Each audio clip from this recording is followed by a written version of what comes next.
Lao Adventures, Rice Noodles, Episode 2C, from the former capital of the Laos People's Democratic Republic, Steaming Success. Last episode, we pounded the heck out of the rice to remove the husk, ground it using a circular grinding stone, fermented it for 2 days, and pounded it again until we had a thick paste. The next step was to knead the mixture. By now it had the same consistency as the clay I used to make pottery in a former episode. It was also very warm, but that could be because there were about 7 of us who had our turn kneading, so no, this was not the most hygienic process. Let's just try not to think about all the germs that were in these noodles, shall we? We continued to work the noodles and slowly added a little bit of water using that cool-looking gourd scoop that you see. And little by little, we added more and more water while kneading. The process of adding water continued until we ended up with a rice soup. Very thin, almost the consistency of crepe batter. A little bit more watery than making Western-style pancakes. Now comes the best part. It's time to cook these babies. Scooping the batter into a tin with holes poked into the bottom. I can only assume this was done using maybe a screwdriver and a hammer to make lots of little holes in the bottom of this tin. And we scoop the batter into that tin. Using a wooden depressor, we push the liquid through the holes in the bottom of the tin. It's actually harder than it looks to keep a consistent stream of noodle juice coming out of the bottom of the tin so that you don't have itty-bitty short noodles. But I have to say by the end, we had pretty much, we hadn't perfected the method, but we had definitely improved in later batches of noodles. What we soon learned is that with gravity, you must be consistent. Hold the tin a little bit higher, you get thin noodles. Hold it closer to the water, you get thick noodles. And nobody really wants a mishmash of thick and thin noodles. So it took us a while to work out how to keep our hands consistent and not move around too much.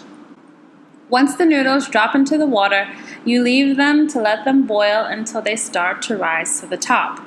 And then you get to use this super cool woven mesh scooper ladle that helps the water to drain out and allows you to transfer your noodles into cool water so that they stop cooking immediately. He really does make it look easy, but trying to get all of the noodles into one scoop is not an easy feat. And then dunking it into another bucket of water means you definitely lose some noodles along the way. But the last part of the process is to spread them out so that the noodles can dry a little bit and don't become stuck together.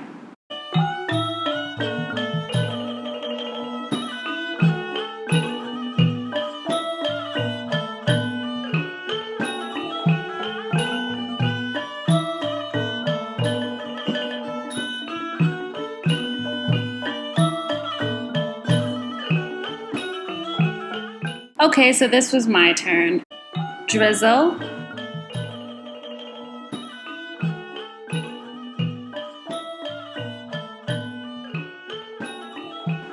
Wait till they rise to the top. Scoop.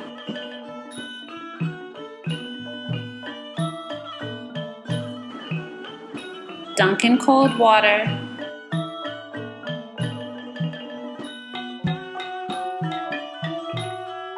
Drain.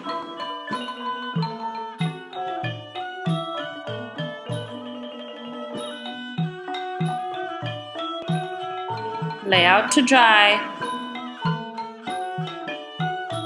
Return for noodles that you inevitably left in the pot, and repeat. So now we have noodles, but you can't just eat plain rice noodles, right? So off we went into the farm to look for herbs and other things to accompany our noodles in our soup. I wish I could remember what all the herbs were, but they definitely included mint, basil, thyme. There is a banana flour, and there were several other ingredients. When we came back, Nan decided to wash them in the river. Again, let's not think about the cleanliness of that. I'm sure it was better than not washing them at all.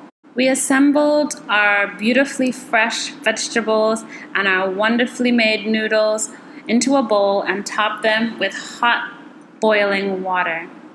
I have to say it was an absolutely beautiful dish, but to me it lacked any real flavor depth. The herbs were definitely fresh, but the broth was just water and didn't have much taste. So I can't say I'm a huge fan of the soup, but our noodles were the bomb. So this noodle making process is probably never one that you'll undertake at home, and I'll probably never make them again. But boy, was it a wonderful experience to be out of town for a while and experience something new with a wonderful group of people. Stay tuned for the next Lao adventure.